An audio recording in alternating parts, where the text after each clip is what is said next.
So I see a lot of people that train strictly with wraps and gloves.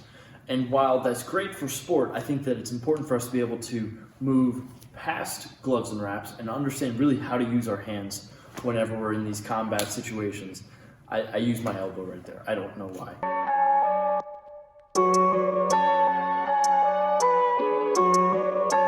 Perfect.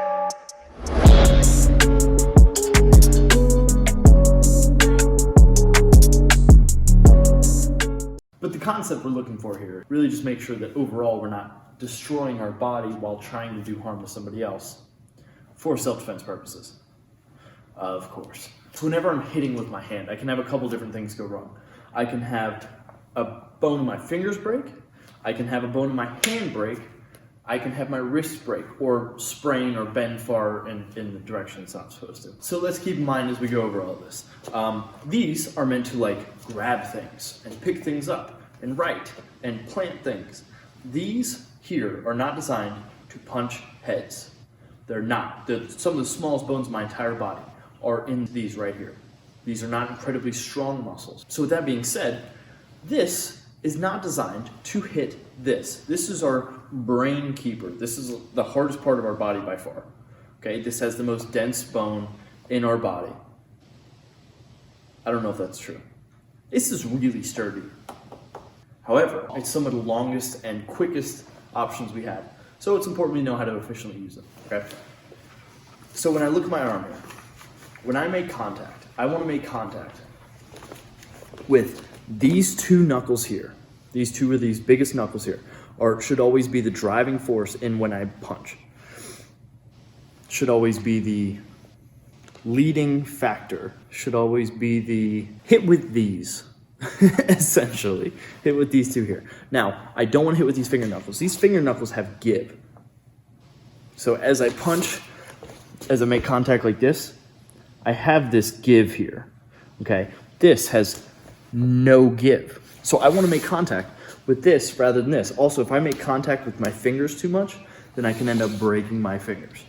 Okay, so as I make my fist here, I've always been taught there are other options. Fingers closed, thumb over top here. If my thumb up here, I'm gonna jam my thumb. If I have my thumb in here, again, jam your thumb, break your thumb, okay? Hand closed, thumb over top. If you really have a problem with these two fingers jutting out, you can go here and then there and keep these straight and go over top now. Okay, so now these fingers are even further back than they were before. We can also fix this problem by the way we hold our hand.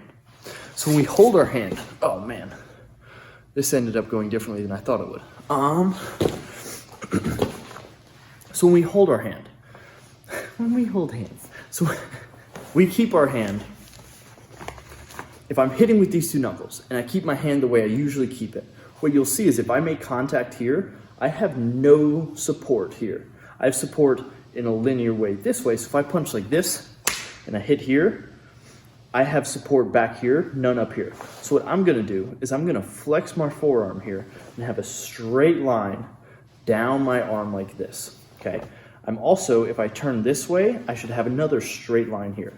So straight line on top, straight line when your thumb's up, okay? This is gonna give you that support of the load that you're taking across here, okay? So when I make contact, it is a straight line here to my elbow, ideally. I don't wanna punch like this. I don't wanna punch like this. Having that straight line on top, straight line here, aiming with these two knuckles is the best way to keep my bones stable and sturdy, especially since I have a joint here, which is very capable of bending and twisting in the wrong direction. And a lot of people jam their wrist punching because they're not quite used to making that contact yet. So now we talked about the bones, let's also talk about the muscles itself. So I have muscles in my hand, which can be strengthened.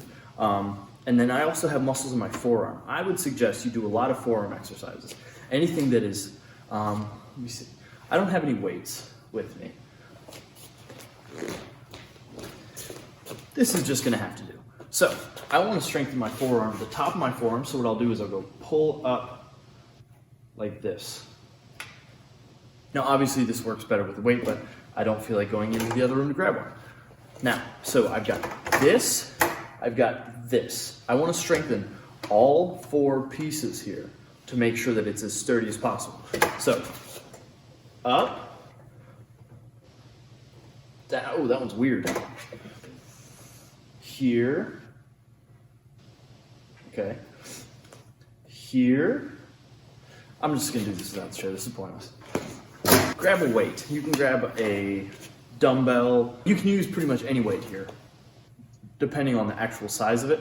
And what I want is this movement, this movement, this movement, and then you can go this one too, okay? So just turning your arm in different angles and using that rotation. So what I'm trying to do is make sure that the structural integrity of the bones in my hand, my wrist, my forearm, my elbow are in one straight line. And then I'm trying to also make sure everything's sturdy and held together very well from the muscles that surround it and go up my hand. Now, as you start to punch things, don't obviously just go right into punching walls or people's heads, obviously. Find a bag, find something squishy, and get used to that feeling of touching, not hitting hard. I say it, I'll repeat it again, touching. If you watch my videos on me hitting stuff like heavy bags, I'm not hitting it as hard as I would if I didn't have gloves or if I had gloves and a wrap on. This is very important. Gloves and a wrap allow you to strike harder, undoubtedly. It's great for muscle conditioning and everything like that. Will you always have gloves and a wrap? No. So I recommend learning how to... So that's why I make these videos. That's why I recommend learning how to punch without gloves on, even on heavy bags.